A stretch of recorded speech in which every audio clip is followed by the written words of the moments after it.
Andan, acá estamos con Daniel y con mi compañera Eugenia. Como ya saben, esta semana el tema que estuvo en boca de todos fue el tema de la deuda, y qué mejor que un docente de nuestra facultad para que nos explique un poco cómo viene la mano y cómo se fue llevando y qué nos va a dejar.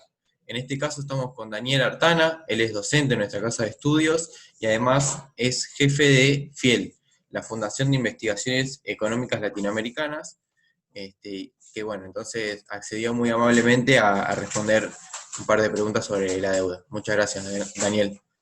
No, gracias a ustedes por invitarme. Bien, como para arrancar la primera pregunta, ¿qué te parece los términos que se dio a la reestructuración de la deuda?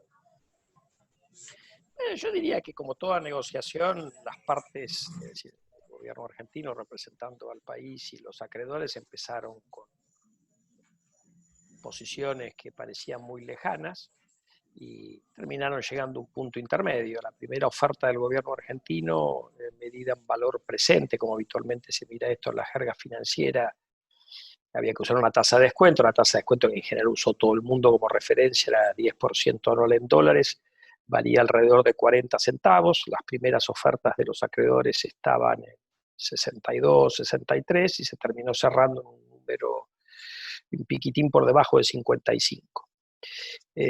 Yo creo que cuando hubo la última propuestas tanto del gobierno como de los acreedores, era bastante claro que no hubiera un acuerdo porque se habían acercado mucho. El gobierno había modificado no solamente la plata, que estaba ofreciendo un poco más, sino también algunas innovaciones legales que generaban un poco de dudas en los acreedores, y los acreedores después respondieron con una oferta que se acercó bastante en plata a la del gobierno argentino, estaba a nada, 3 centavos de diferencia por cada dólar, así que bueno, se terminó encontrando un punto medio ahí y se terminó cerrando.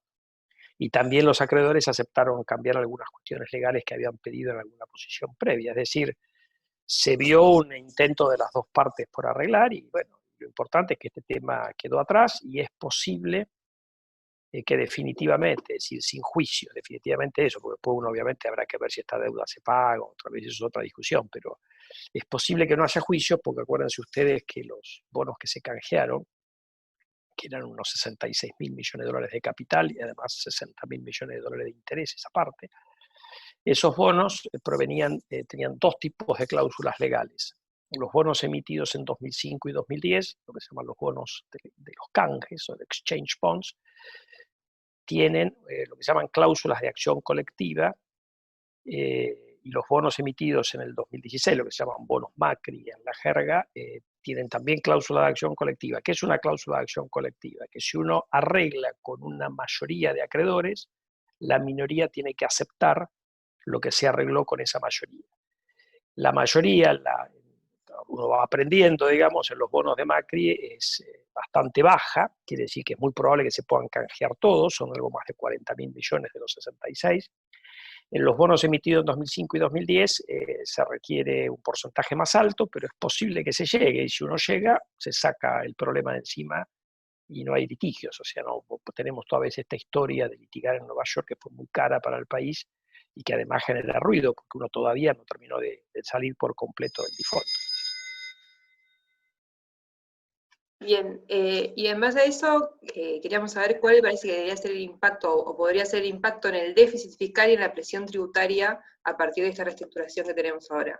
Diría que lo que esto hace es generar un alivio en pagos, tanto de intereses como de capital, que básicamente se paga muy poco de acá hasta el próximo gobierno, que resta el periodo presidencial del presidente Fernández, quedan pagos muy pocos. Después esto obviamente, esto es una parte de la deuda, esto era más o menos 20% de la deuda. Ahora hay que ir a arreglar con el Fondo Monetario, que hay vencimientos muy importantes en el 22 y en el 23. Pero hoy el problema argentino no es tanto el déficit global, sino que primero se venía con un déficit antes del pago de intereses, lo que se llama déficit primario, que había estado alrededor de un punto del PBI en el año 2019, producto de la pandemia, que la recesión, la recaudación se cayó, hubo que hacer gastos extraordinarios, y el gobierno está estimando lo que mandó al Congreso ahora del presupuesto, la corrección al presupuesto para este año, que el déficit primario va a ser 8 puntos del PBI. Entonces, en realidad, la discusión inmediata en la Argentina, inmediata me refiero 20, 21, 22, es cómo bajamos ese déficit primario a un número manejable, más que la carga de la deuda, porque no, de hecho no va a haber muchos intereses que pagar, hay algo de intereses en pesos y algo de intereses a multilaterales, pero con los acreedores, tanto bajo ley extranjera como bajo ley argentina, que también se ha mandado un proyecto al Congreso para que se reestructuren en términos similares a los de ley extranjera, este año no hay que pagar intereses. Entonces, el problema viene más por el tema primario, con un déficit enorme, como todos sabemos, se está financiando casi todo con emisión monetaria. Genial, Daniel. Y en base a esto, ¿cómo crees que va a repercutir en los mercados, principalmente en Wall Street, esta reestructuración de la deuda? La primera reacción fue positiva, después ahora la cosa tanto en los mercados externos como internos se volvió a un poquito para atrás, porque subió un poco el valor de la divisa en las cotizaciones alternativas al tipo de cambio oficial, y cayeron un poco los valores de las acciones. Y también de los bonos. Los bonos hay que tener cuidado porque en general estamos en un proceso de reestructuración, así que no es muy representativo lo que hoy hablamos de riesgo país. Pero, por ejemplo, uno puede mirar lo que pasa con la cotización de acciones, lo que se llaman ADR, que son acciones que cotizan tanto acá como en Estados Unidos. Y hoy fue un día malo para los ADR, por ejemplo. Cayeron, qué sé yo, PF 3-4%. Es decir, la gente es consciente de que arreglar la deuda no era lo único que había que hacer. Ahora viene el acuerdo de la renegociación con el fondo y después un programa fiscal y monetario que permita ir corrigiendo el desequilibrio primario, la presión de la emisión, al mismo tiempo que da espacio para que la economía recupere. Y eso requiere, bueno, cierto arte en el manejo de la política económica y de apoyo político que bueno, hay gente que ve desafíos y por ahí es escéptica respecto de si Argentina puede resolver exitosamente o no estas cuestiones. Claro, y la última pregunta venía en base a eso. ¿Cuál usted creía que sea el próximo punto en la agenda de política monetaria? ¿Cuál sería el próximo tema a tratar? Bueno, yo creo que ahí, ¿qué es lo que pasó hasta ahora? Hemos tenido un déficit fiscal enorme, financiado con una enorme emisión. En lo que va del año, 1.2, 1.3 billones de pesos. Estamos hablando de una cifra, unos 15.000 millones de dólares al tipo de cambio oficial. Es una cifra enorme. ¿Por qué eso impactó de lleno en la cantidad de dinero que circula? No, porque el Banco Central esterilizó alrededor del 80% de esa emisión. ¿Haciendo qué? Colocando LELIQs y pases en los bancos. Ahora, lo que uno tiene que preguntarse después es cómo los bancos pudieron absorber esta monumental colocación del LELIQs, porque le metieron en el activo, qué sé yo, 900.000 millones de pesos del LELIQs. ¿Cómo hicieron para aguantar eso? Y bueno, uno sabe que contablemente, si tengo un activo que me está subiendo o me va a bajar otro activo, que sería problemático, puede ser el crédito al sector privado, otro activo relevante, ese no cambió, creció un poco en pesos, bajó un poco en dólares, en términos reales está más o menos igual que diciembre, un poco por arriba, pero básicamente lo que pasó es que subieron los depósitos.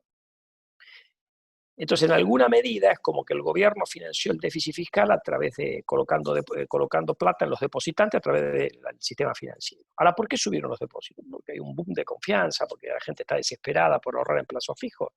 Y no, básicamente lo que ha hecho es subir los depósitos transaccionales, que son las cajas de ahorro, los depósitos a la vista, en un contexto donde la economía está sufriendo una recesión. Entonces, en realidad, el dinero transaccional tenía que haber ido para abajo, bueno, no fue para arriba. ¿Y por qué pasó esto? Y pasa esto porque cuando uno tiene temor, porque hay pandemia, porque no puede gastar, por un montón de cuestiones, la gente tiende a aumentar la demanda de dinero transaccional, desde el circulante, que la plata llevamos en el bolsillo, hasta los depósitos transaccionales. Entonces, eso es como que zafamos los primeros 7 meses del año.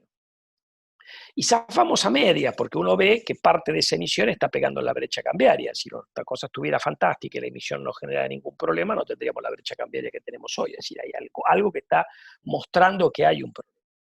Ahora, sigamos un paso más. La emisión va a seguir, porque uno sabe que la situación económica está complicada, va a haber vamos teniendo caída en la recaudación por varios meses, comparado con el año pasado, vamos a seguir teniendo gastos por arriba de lo normal, producto del apoyo que el gobierno da en la pandemia. Entonces va a seguir la emisión. Uno puede apostar a que los depósitos van a seguir subiendo. Y bueno, probablemente los transaccionales no. Entonces lo que uno necesita es generar confianza para que suban los depósitos, los otros depósitos a plazo fijos. Por eso esto es más manejable si uno tiene un programa que despierta confianza que si uno tiene un programa que no despierta confianza. Porque ahí, si no, el impacto de esta emisión, con alguna demora, porque nunca es automático, va a terminar llevando a una aceleración de la inflación. Una inflación que sabemos que ya es muy alta, este año va a estar entre 35 y 40% anual, lo cual es una rareza, porque en general en el mundo la inflación hoy es cero. Entonces, ya tenemos una inflación muy alta y es posible que producto de esta situación que estaba describiendo antes, uno tenga un aumento de la inflación el año que viene.